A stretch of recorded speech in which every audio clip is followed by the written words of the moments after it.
I've got a confession to make. Lately I've found vanilla Minecraft to just be boring. So I added 60 mods to my server for one totally important reason. I'm gonna make an empire and become the Burger King in Minecraft, but I'll phrase it a bit differently so I can avoid a cease and desist from a failing franchise.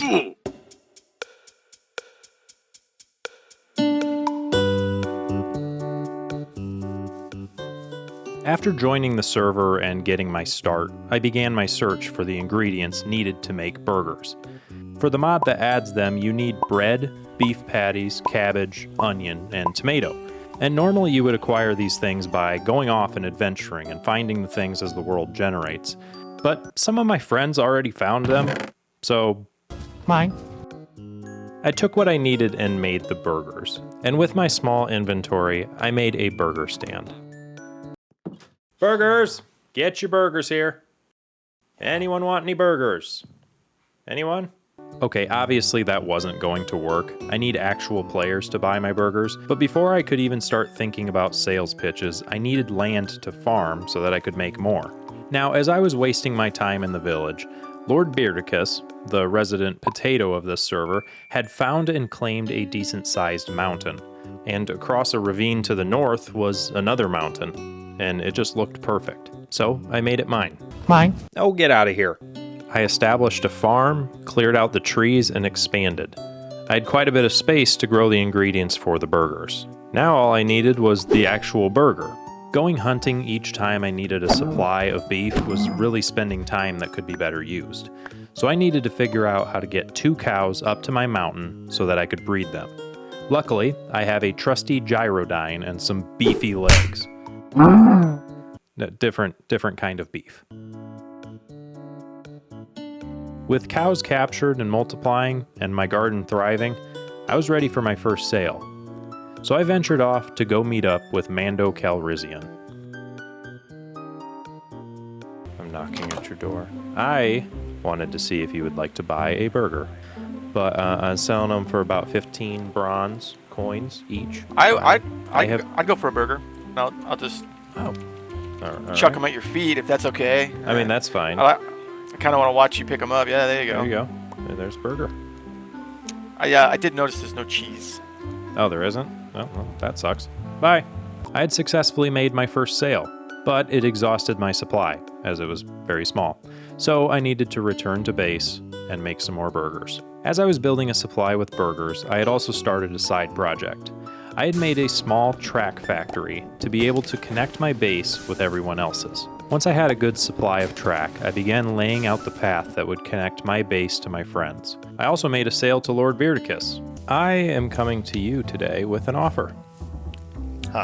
I am selling burgers.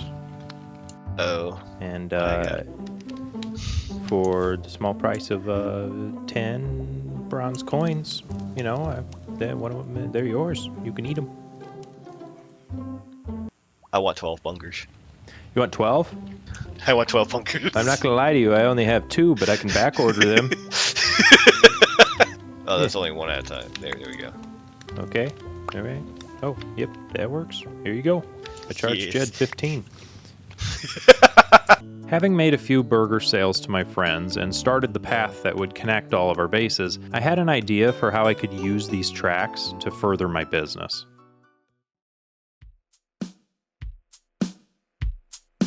Since we were already connecting our bases, I decided to make a train car food truck to just travel very easily to different stops as I make sales. This would take my burger making business and turn it into a bit of an entertainment show.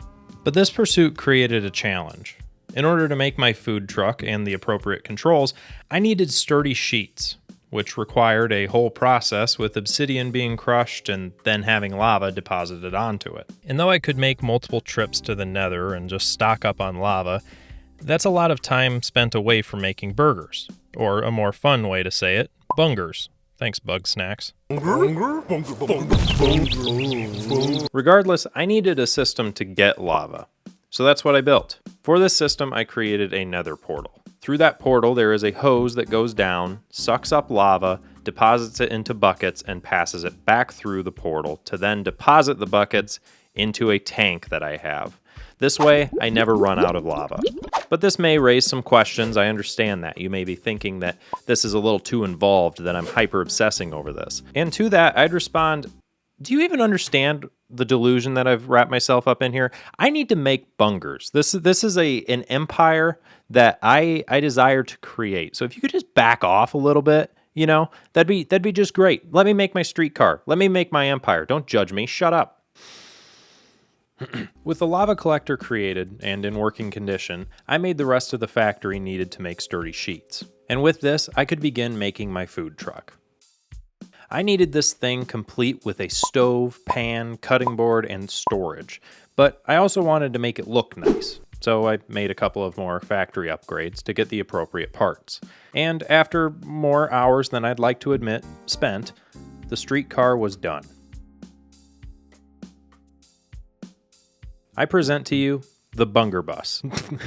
Not only does this thing drive around on the tracks, which, you know, should have been a given, but once stopped, I have all the necessary things to cut, fry, and assemble the bungers. Really, the only appropriate next step was to show this thing to my friends and make some sales. So that's what I did.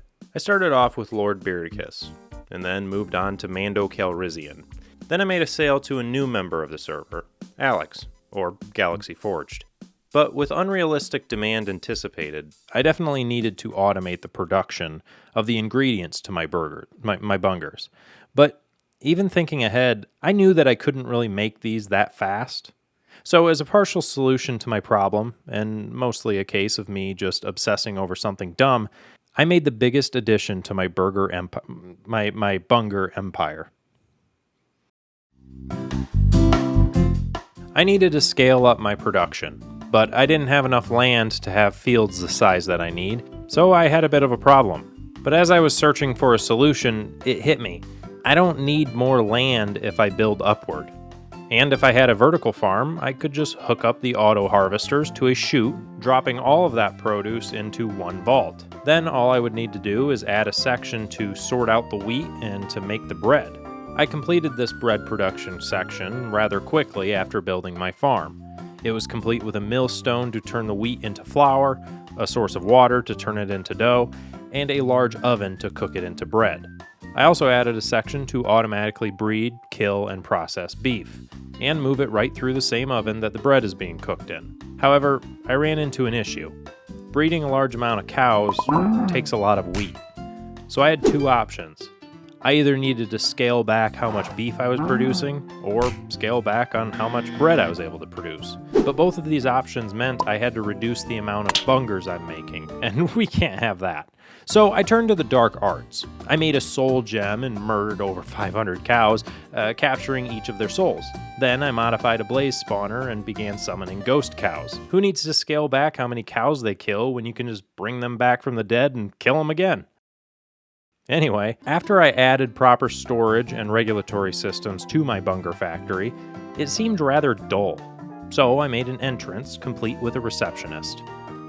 I also employed villagers to oversee the production line and keep me company in my factory. But finally, my factory was complete. But at a cost.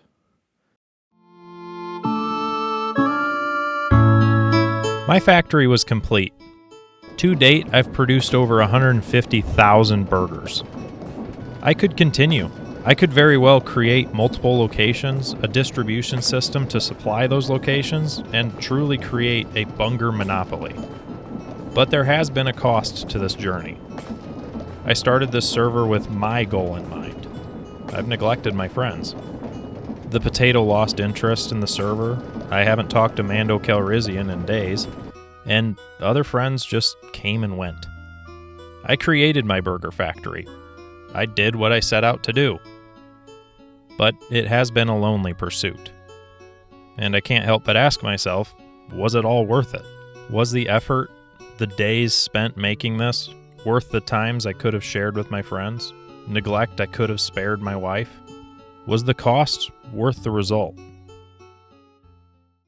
Yeah, it was.